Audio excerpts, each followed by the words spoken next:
there. Subscribe to my channel. And also press this bell icon.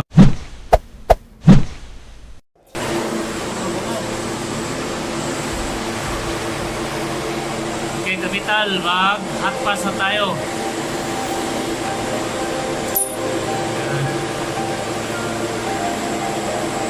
Hot pass na to mga kapital.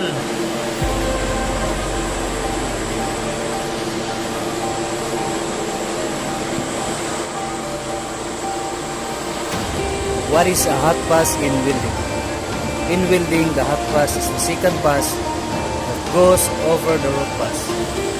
This weld pass helps to ensure that the root pass is properly fused and provides additional strength to the overall weld.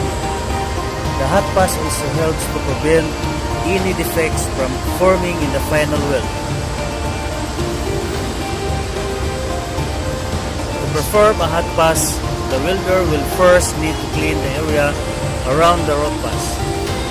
This will ensure that there is no debris or other contamination that could cause problems with the weld. Next, the welder will need to preheat the metal in the area to be welded.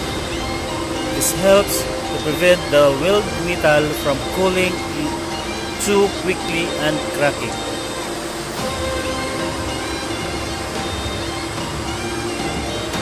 The function of a hot pass. A hot pass in welding is used to help weld the root pass and to prevent any defects from forming. It does this by first cleaning the metal.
Yung hot pass natin.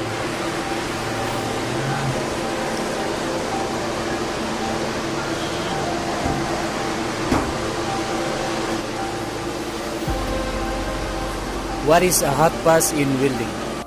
In welding, the hot pass is the second pass that goes over the root pass. This weld pass helps to ensure that the root pass is properly fused and provides additional strength to the overall weld. The hot pass also helps to prevent any defects from forming in the final weld. To perform a hot pass, the welder will first need to clean the area around the root pass. This will ensure that there is no debris or other contamination that could cause problems with the weld. Next, the welder will need to preheat the metal in the area to be welded. This helps to prevent the weld metal from cooling too quickly and cracking.